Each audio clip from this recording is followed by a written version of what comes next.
we're destroying the world. Of course, throughout my life, the United States has pretty consistently been at war. The wars that we see around the world are either directly or indirectly fueled by the United States. I learned that violence is intoxicating. I've seen people when they kill in orgies of violence. If there's life after death, or if there's different dimensions, then he knows everything. So I would probably just give him a hug and not let go.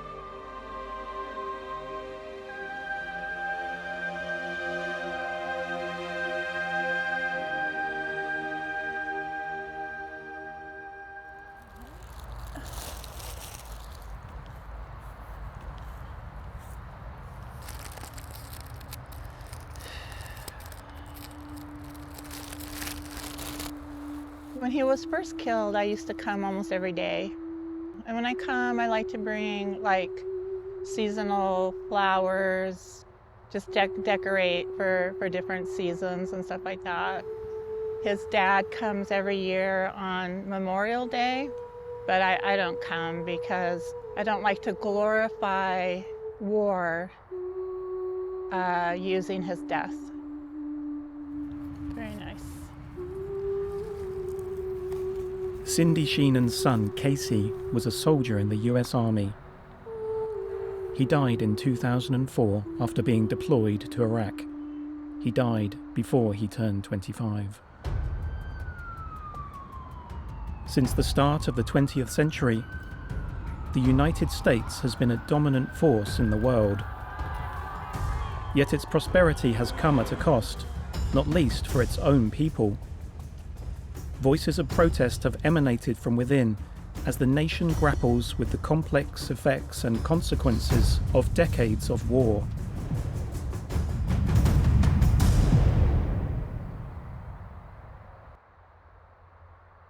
We're here to tell him we need peace. He needs to call on Biden to go to the negotiating table. Do it. Do it. Let them fail. You're failing right now. I was here 21 years ago and they didn't listen. And 6 million people are dead because of the war in Iraq. We have to listen. War kills. Jodie Evans is an American anti-war activist. Throughout her life, she has been steadfast in her efforts to win people's hearts and advocate for peace. She co-founded the anti-war organization Code Pink with a group of like-minded women around 2 decades ago. They use pink as their signature color. I started in the late 60s, early 70s as an anti-war activist. It was during the Vietnam War, and older brothers of my friends in high school were dying and coming home in body bags. And they were 18, 19, 20 years old. So my first activism was really to try to stop the war. We're shipping out orders for our lovely supporters. I was looking, we don't have a lot of large left, right? We have a lot in the IHR Palestinian. Oh, we do, yes, we're Okay.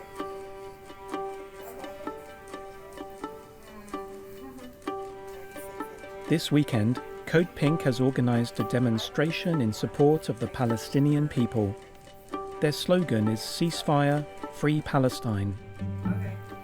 It just seemed like there was a lot of words. It's the same amount, but I'm going to make the Code Pink a little bit smaller. Anti-war demonstrations like those organized by Code Pink have regularly arisen in the US in response to the nation deploying troops around the world. The 9/11 terrorist attacks took place on September 2001. Within a month, the US and its allies had invaded Afghanistan to punish those responsible. Yet their attempts to target Al-Qaeda and the Taliban resulted in many civilian casualties. Later, in 2003, the US faced scrutiny from the international community over its plan to invade Iraq based on claims that the nation had weapons of mass destruction. At this hour, American and coalition forces are in the early stages of military operations to disarm Iraq, to free its people, and to defend the world from grave danger. On my orders, coalition forces have begun striking selected targets of military importance to undermine Saddam Hussein's ability to wage war. I know that the U.S. government's crazy, but I felt that what happens in the fog of war is I wanted to be in front of that and say, no, this is wrong. The nexus of Iraq and terror is old. The combination is lethal. When we confront a regime that harbors ambitions for regional domination, hides weapons of mass destruction, and provides haven and active support for terrorists, and unless we act, we are confronting an even more frightening future. While we listen to the lies from Colin Powell, everyone from around the world and in that room knew they were lies. Innocent, fully innocent people who had done nothing. There was no Iraqi pilot on any of those planes in 9/11, they were Saudi. Iraq is a secular country. Which one of the things was to talk about? We ordered balloons, so we're going to see the proofs to see if they look good this week. Jody strives every day to make the world aware of the US government's continuing role in wars overseas, either through public events or sharing online. She calls herself a citizen diplomat. He just keeps getting away with murder, and the US keeps getting away with murder. Code Pink started when Bush was frightening the American people into war on an innocent country, Iraq. And he was using these color-coded alerts of orange, red, and yellow. Oh my God, it's red today. You should all be afraid. We're protecting you, when nothing was happening. And this is right after 9/11, so the people in the United States were afraid. And so we called Code Pink for peace. Jody's use of bright pink symbolizes compassion, as well as a woman's profound understanding of war and peace. It represents the mothers of those who stand and fall on the battlefield. 9/11 was the catalyst that also changed the destiny of Cindy's family. Her son Casey enlisted in the US Army in May 2000. They told Casey he could have a laptop in the military to go to college. They told Casey he could take classes while he was, physical classes while he was in the military. And plus, they told him that he would never see combat. Like most recruits, Casey joined the army seeking a life of adventure. He could not have foreseen that he'd one day be sent to the front lines in Iraq.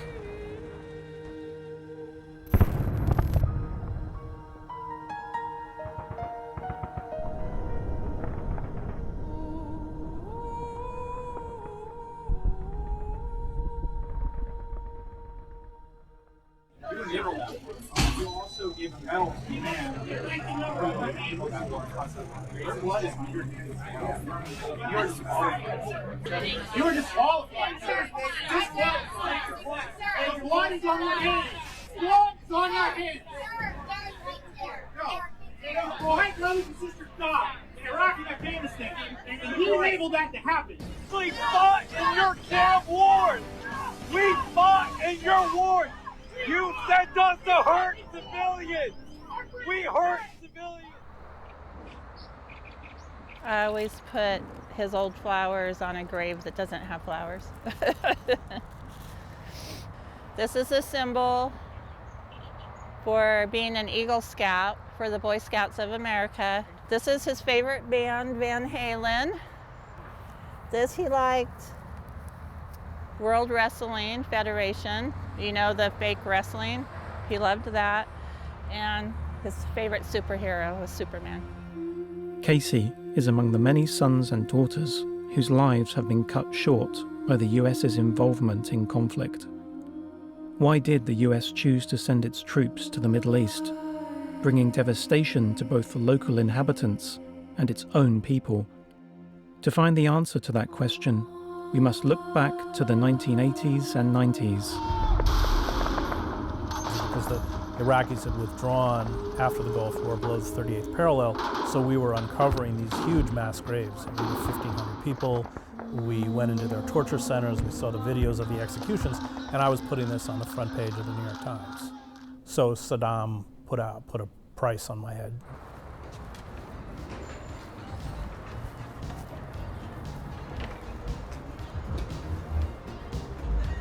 I'm a former foreign correspondent for the New York Times. I was overseas for 20 years.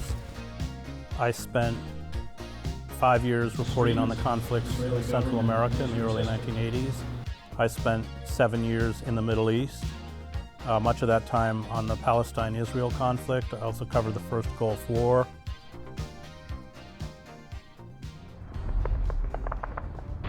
In 1991, a US-led coalition launched an attack on Iraq following its invasion of neighboring Kuwait. The aerial bombing campaign killed up to 3,500 civilians and destroyed 9,000 homes. After the war, shortages of food and medicine, as well as the critical damage to infrastructure, resulted in a further 100,000 to 200,000 civilian deaths, according to estimates. The public health catastrophe brought by the war and subsequent international sanctions led to the deaths of around 500,000 children. Well, having spent 20 years on the outer reaches of empire, I'm acutely aware of the crimes of empire. I'm talking about the American empire, as well as their proxies. Packer was like, on the whole invasion of Iraq, he was constantly, publicly attacking me. And then when all goes bad, he writes Assassin's Gate. Very hard to come back to the United States after 2 decades and not work as hard as I can to make other Americans aware of what is happening, what the empire is doing, the whole nature of permanent war and what its consequences are. Journalists like Chris Hedges have witnessed firsthand the ordeals ordinary people must endure in wartime. Like others, he is committed to revealing to his fellow countrymen the true costs of his nation's complex role in the conflicts of recent decades. Found that 66% of likely voters strongly or somewhat agree that the U.S. should call for a ceasefire, a percentage that rises to 80% among Democrats. Joining me to discuss the grassroots effort to impose a ceasefire is Medea Benjamin, a co-founder of the feminist anti-war group Code Pink. And now we're seeing the call for another tranche, enormous tranche of money, $104 billion that the administration is asking for, that is just mana for these weapons companies. The wars that the US instigate overseas are often painted by its government as humanitarian interventions. Yet critics argue that these interventions often have led only to humanitarian disasters. The UN inspection teams went into Iraq, and Saddam Hussein did have chemical agents stored in artillery shells, but they destroyed those stockpiles. The military, he didn't have spare parts for his tanks. He was a joke. He wasn't a threat to Kuwait or us or anyone else. But the neocons, or these ideologues, wanted to take over Iraq. Obviously, it has a lot of oil, and they thought they were going to reshape the Middle East. Many US citizens traveling abroad have discovered a distinct change in attitudes towards their country due to its military activities around the globe and its unilateral America First mentality. I use the Swiss passport in Iran, and also in Gaza I would use my Swiss passport. It's just easier than being an American in some places. Well, the problem is that the United States, really, its diplomatic service has been rendered impotent, in the sense that, even when I was overseas, the embassy was controlled by the military and the CIA. And the ambassador often didn't even know what they were doing. The scars of war run deep. While the devastating wounds caused to buildings and neighborhoods are clearly visible to the naked eye, the long-term effects can be much harder to identify. And although the conflicts involving the US have been fought on foreign soil, the American people are never immune from the impacts of the humanitarian crises that ensue.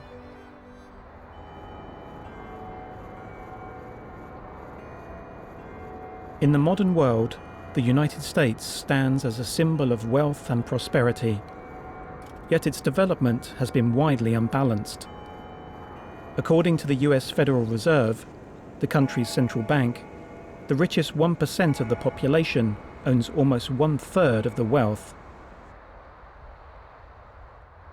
And essentially you've created a system whereby the corporations, the sole objective of government is to increase the power and profits of corporations.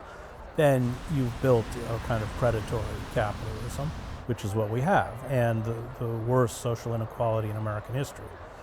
So our billionaire class is unlike a billionaire class of the past, 100 people like Musk, and these people are worth $180 billion. For many ordinary Americans, the increased cost of living is making life harder than ever.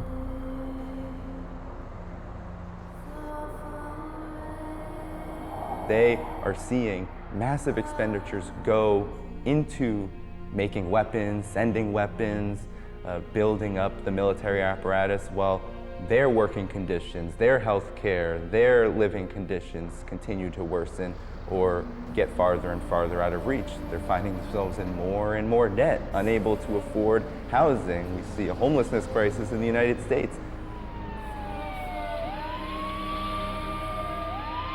Despite cities and communities nationwide crying out for investment in renewal programs, military spending continues to carve out an increasing proportion of the US government's budget.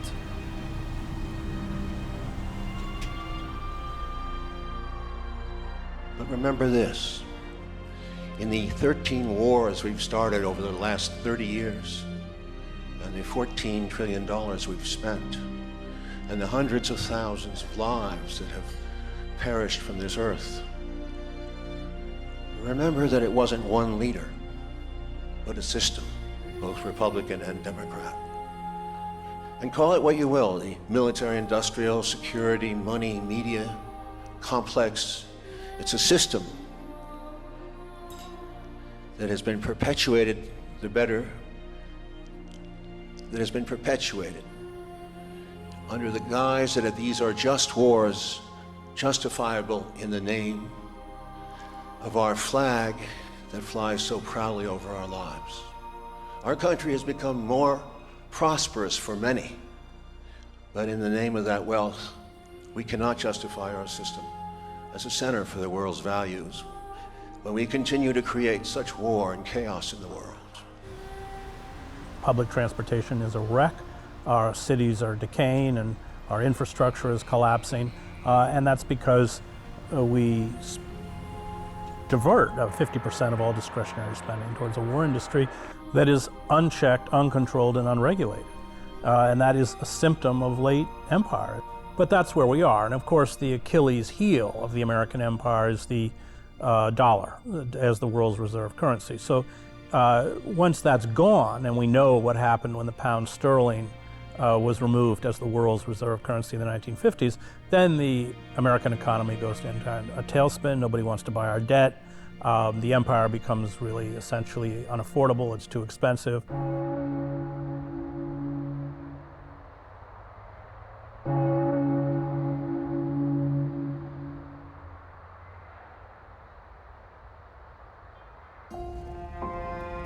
The impact of war is not limited to the loss of lives.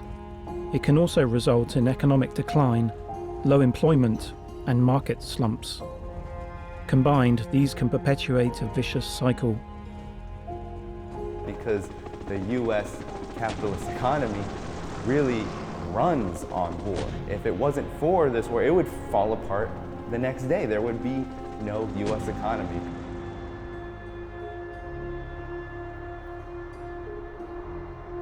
Exactly who benefits from the US deploying troops around the world? The reason we fought that war was not to uphold UN mandates. It was not to prove that the New World Order was going to be established well by George Herbert Walker Bush. It was to protect oil.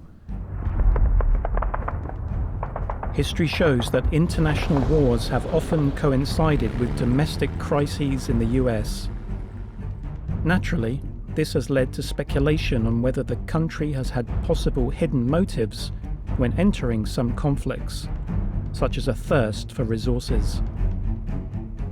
Because what war does is, one, it allows for the usurpation of the vast natural wealth that exists all around the world. The US can essentially lay claim and lay dominance over very key strategic sectors. I mean, the broad knowledge about why the United States is involved in the Middle East is largely because many countries there, whether it's Syria, where the US actually just steals Syrian oil in its occupation of 30% of the northeast of the country, this is why the United States does it. It's to help these monopolies continue to generate profits.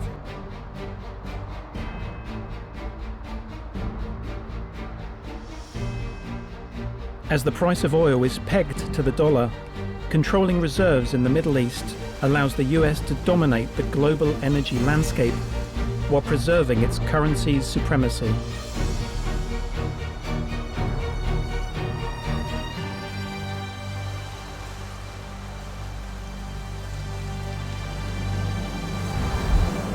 The war in Vietnam that lasted from the 1950s until the 70s inflicted untold death and destruction on the Vietnamese people.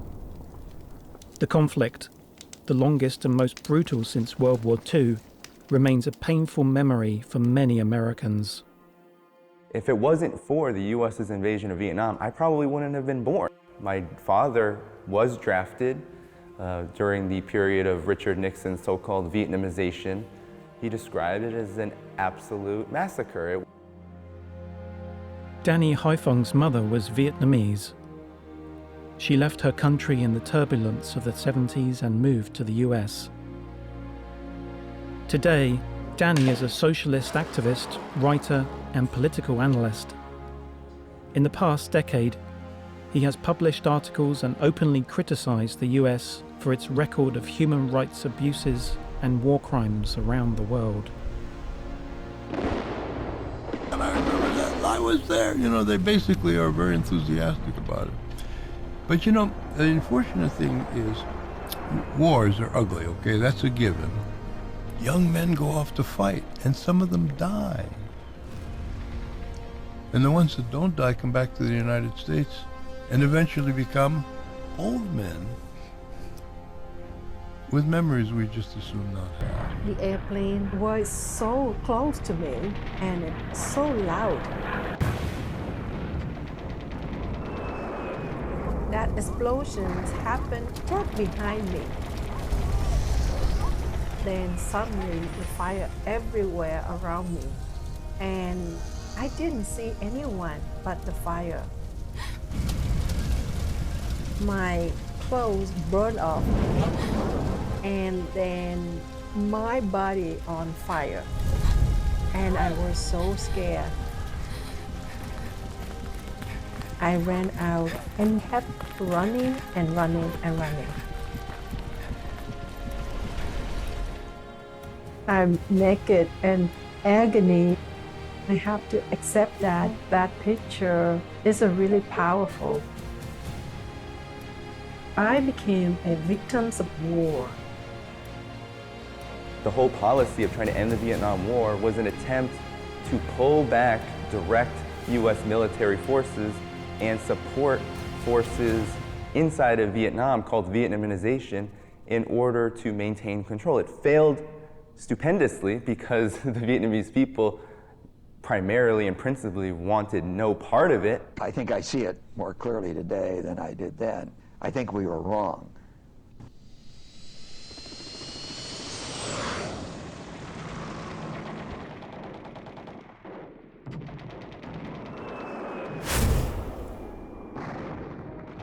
I think maybe the biggest reason is to maintain and expand US dominance generally. Whether it's corporate dominance, you need political the United States needs political domination and military prowess in order to maintain economic hegemony. The US military-industrial complex makes a massive contribution to the domestic economy, while manufacturers of arms and weapon systems are deeply embedded in the highest levels of government. For these and other US monopolies, war is good for business, yet it does little good for the world. There's a reason why the United States only has about 60 to 70 billion total in trade volume with the whole African continent. It's because these companies are just taking from Africa. They are not investing. And so that's why they have problems when, for example, a country like China or even Russia begins to trade and cooperate with African countries more, because they see that African countries may have an alternative to them. And so it is absolutely imperative for all sectors, from the massive energy monopoly in the United States, the military-industrial complex, for Wall Street, all of these are massive monopolies that run on the most rapacious form of capitalism. Yet while US companies continue to profit from wars overseas, voices of opposition among the country's citizens have grown ever louder. We're here because this is the sixth and most destructive and terrorizing attack on Gaza in the last 16 years. In October 2003, the Israeli-Palestinian conflict erupted in a new round of violence. The long-running dispute quickly escalated to a level of ferocity rarely seen in recent years, resulting in a shocking death toll. The US has for years held a key role in efforts to broker long-lasting peace between Israel and Palestine. Yet in the wake of the violence, US President Joe Biden's promise of large-scale, unprecedented military aid for Israel led to intense scrutiny from the international community. Equally, US citizens rose en masse to call for their government to respond with words of peace rather than weapons of war. After all, it is their sons and daughters that the government sends onto the battlefields. I just don't like like I said, I don't like glorifying war because he died in a war. Our young people have no idea what they're signing up for, because they're signing up for lies. They're signing up a contract that's based on lies. They're signing a contract that the recruiter fully knows it's going to be broken. The recruiter doesn't tell them about PTSD. The recruiter doesn't tell them that these benefits are going to be almost impossible to access when they get out of the military, if they get Following her son's death, Cindy Sheenan became an active member in the anti-war movement. She regularly releases videos like this one online to expose the realities of military life. Yet her efforts are like a drop in the ocean compared with the resources of the US Armed Forces. At the peak of the Iraq War, the US had 170,000 troops deployed in the country. Carlos Labena was one of them. He was sent to Iraq in 2010. The reason I joined is for some adventures, to do something. I didn't know if I wanted to go to college. I had no idea about myself, what I wanted to be in life. So I said, let me go serve my country for a little bit and I'll figure out from there. He was told he would be participating in a peace operation to maintain regional security. When I was there, my mission was to protect the convoys and to make sure. I was an infantryman, but we weren't doing any raids or acquisitions, so we just protected. I know it's a show of force to show the opposition how serious you are, but like I said, it should just be avoided at all costs. But at some occasions, there is going to be military buildup and a show of force, and sometimes even an act of force. And there's really nothing you can do to stop that.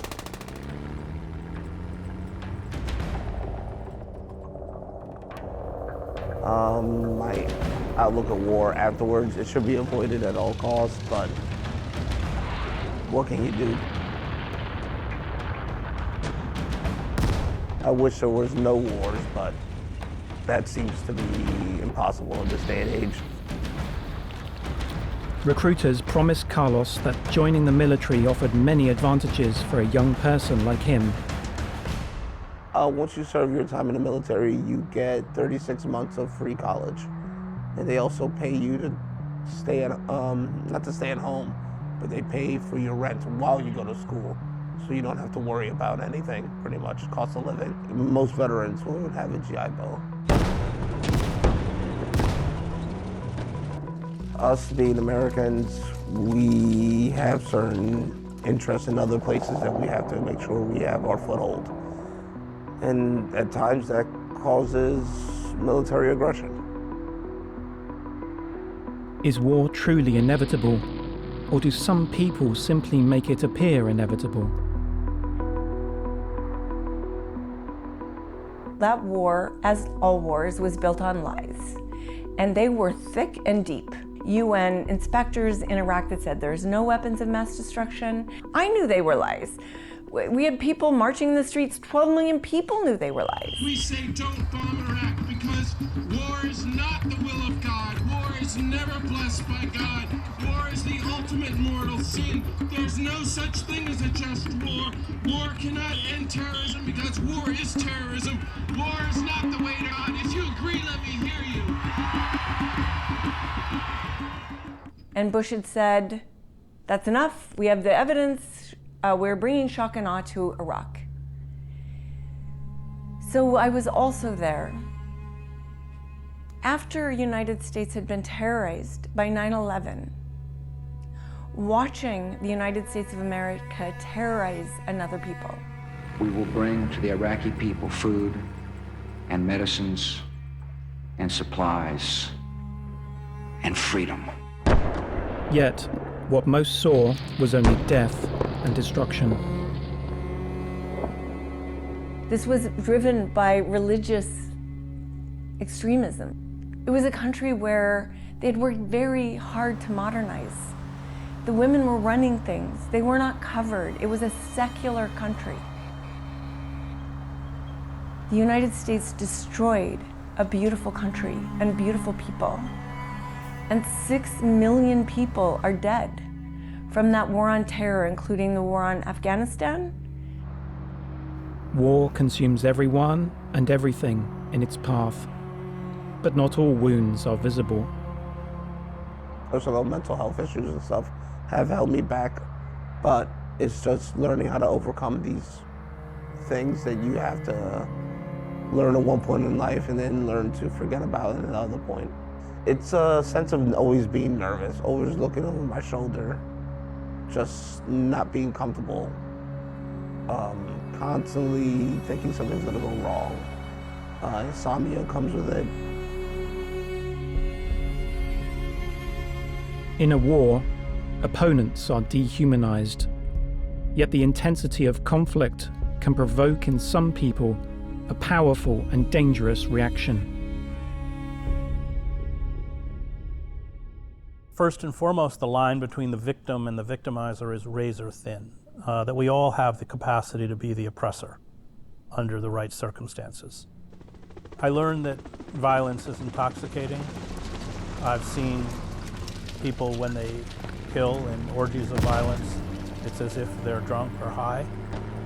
I learned that war gives meaning to empty lives. I've learned that war is addictive, not just to soldiers. And that's something that I, as a longtime war correspondent, had to struggle with, because you don't fit in anymore to the world not at war. And yet the world at war is a very unhealthy, sick environment. Yet you keep wanting to go back to it. I never done drugs, but I think it's similar to a drug addict, that at least you're back in an environment where other people understand and share your very dark pathology. شو اسمك عمو؟ انت وين ابوك؟ وين؟ وين مات؟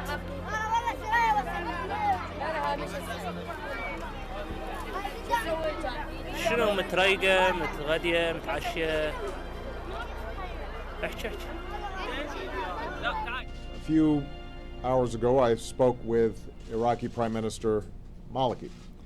I reaffirmed that the United States keeps its commitments. So, today, I can report that, as promised, the rest of our troops in Iraq will come home by the end of the year. After nearly 9 years, America's war in Iraq will be over. After years of public pressure in 2011, the US government agreed to a full withdrawal of its troops from Iraq. The war would finally be over. It had cost the US more than $750 billion. Over 4,000 US soldiers have been sacrificed, and tens of thousands more have been left with life-changing injuries. It is impossible to truly know how many Iraqi civilians lost their lives in the fighting, or from the political and economic chaos that followed. There's only one way to engage in social change and promote a fairer society, and that is by building real relationships with the oppressed. The oppressed cannot be an abstraction to you. History has an unsettling way of repeating itself. إنه لما تخلص الحرب ما ترجعش الحرب نهائياً، ولو روحنا على البيت إنه لو كان مهدود نحاول نطلع حاجات منه.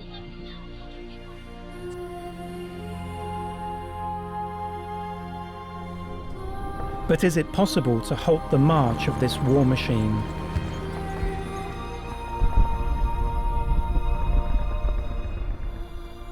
I think within the United States, we have no control over the war industry. It is a state within a state. It can't even be audited. For some, war brings massive financial gain. They trade humanity for profit, and there is little sign of this changing anytime soon.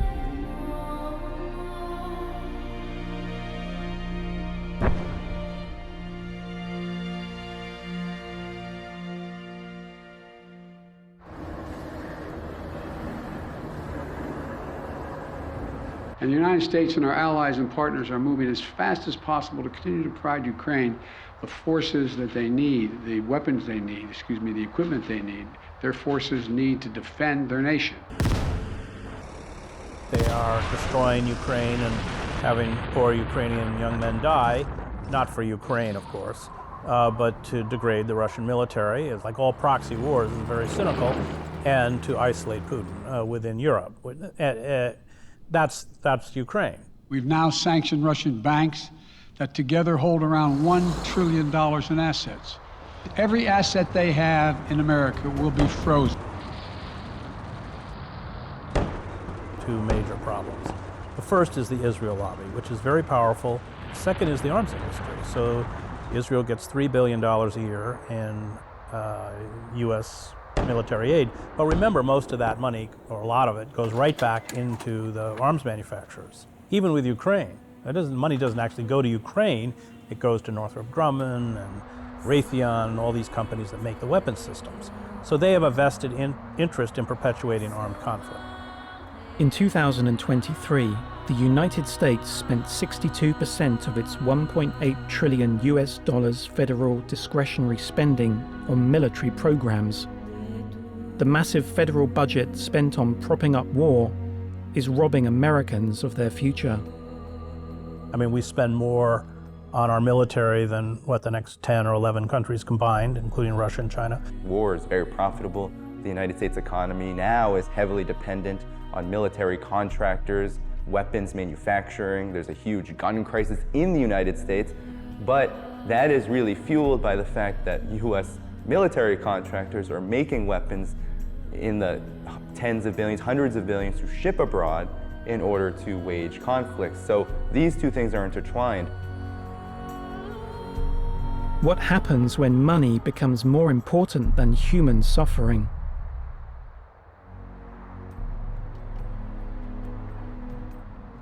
Why can't we resolve our differences by talking? Why do we have to do escalating to war? And then what we're seeing, especially here in the United States, is this is all profit driven. I'm not a black person. I'm not a white person. I'm not a brown person. I'm not an ethnicity. I'm a human being. I don't want to see a bunch of human beings die. I don't want to see a bunch of human beings suffer. I don't care. I don't care what religion. Everybody is God. Everybody is God creation, and everybody deserves human rights. There's huge feelings of war fatigue when it comes to U.S. wars because U.S. recruitment is down. People don't want to fight abroad. They don't want to lose their lives. And they also don't believe in the messaging, which I focus a lot on now because I think we need to still highlight the fact that the United States tries to present wars as ventures for democracy and liberty and freedom.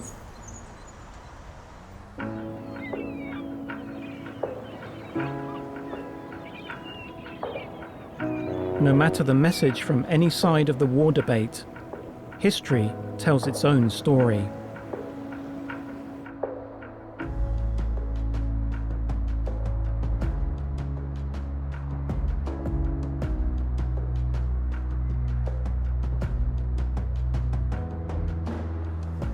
There was a time when I was quite young, and one of our teachers showed us a film called Night and Fog.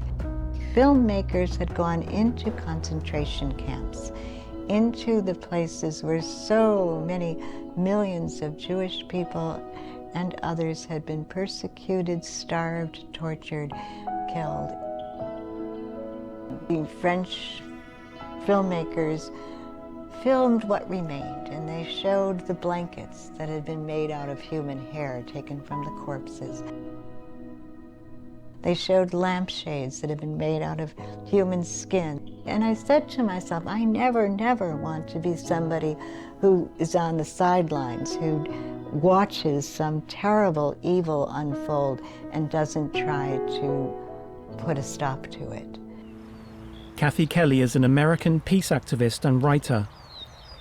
As a child, she witnessed the rebuilding of peace following World War II, but later grew frustrated with the devastation wrought by US military campaigns overseas. She has traveled to Iraq 26 times, including during both the First Gulf War and the Iraq War. I can tell you that when I was in college, the Vietnam War was going on. I never passed out a leaflet. I never made a phone call. I never went to a demonstration. I would read the newspaper and I would weep.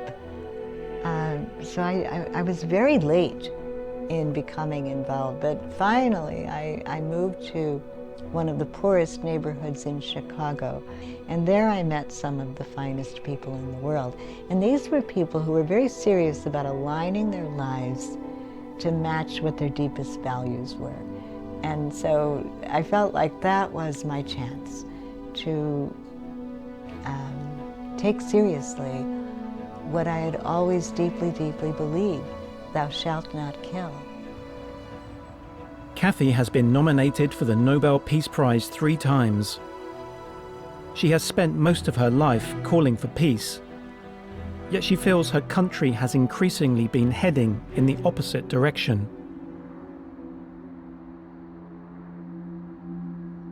So I think that if the United States doesn't take the lead ending its imperialism, then there's no world peace.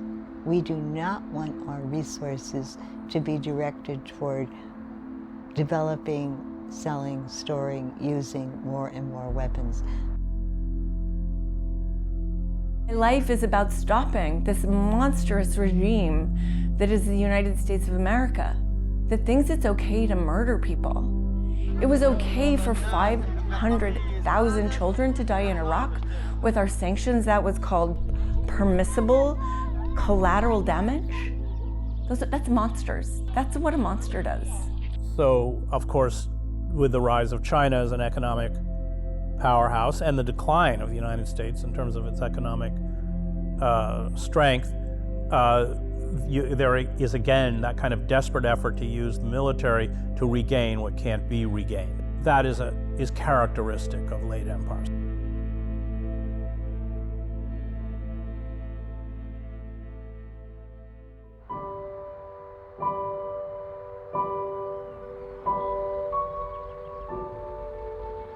In this modern and interconnected age, A question we must all face is, how can we make the world a better place? Even a stone thrown in the sea causes a ripple. This is a family whose mother, Karima, was a widow, and Karima was away from the house much of the time. Her oldest daughter, Fatima, took care of these younger children, and they were just a delight to be with. When I was in Afghanistan, young girls would literally take me by the hand and lead me up a mountainside. And closer to the higher portions of that mountain, and most of the people living there were either widows or single mothers, and they really didn't have a way to feed their children. Sometimes they sent their children down into the marketplace to pick up scraps from the market. I saw parents who would, flinch when they heard a bomb explode, but then kind of put on a poker face. You could see them trying to make sure that they didn't frighten the children. I have certainly seen people who were medical people in war zones persist even though they felt abandoned and alone and almost couldn't believe what was happening to them. Her travels through war zones have given Kathy a deeper understanding of the meaning of perseverance.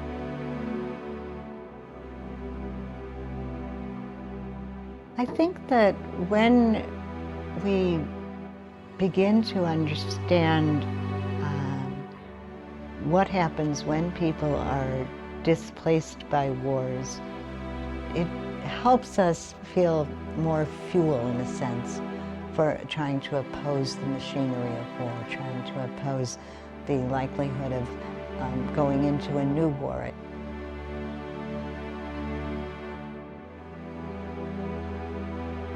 And even after a war ends, the nightmares do not. Following her son's death in Iraq, Cindy was initially reluctant to place a headstone on his grave. She calls the cemetery where he is laid to rest Casey's Park. The reality is too painful.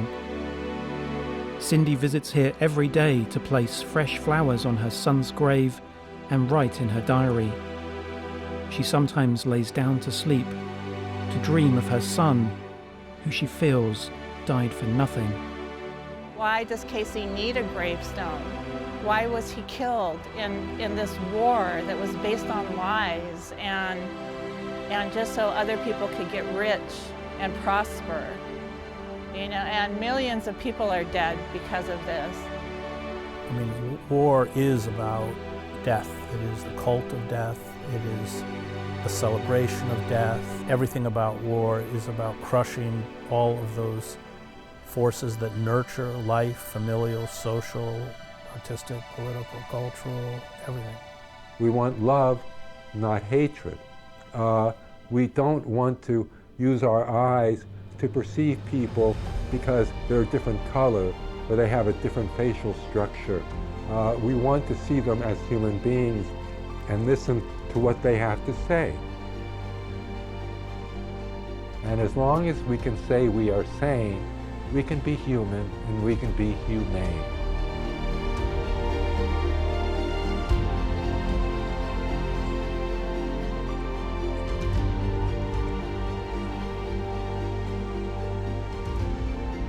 Across the planet, we share a connection that runs broad and deep. We are separated only by our imaginations. Time and again, we come together in times of natural disasters and in coping with changes to the global environment. The fate of humanity is in our hands.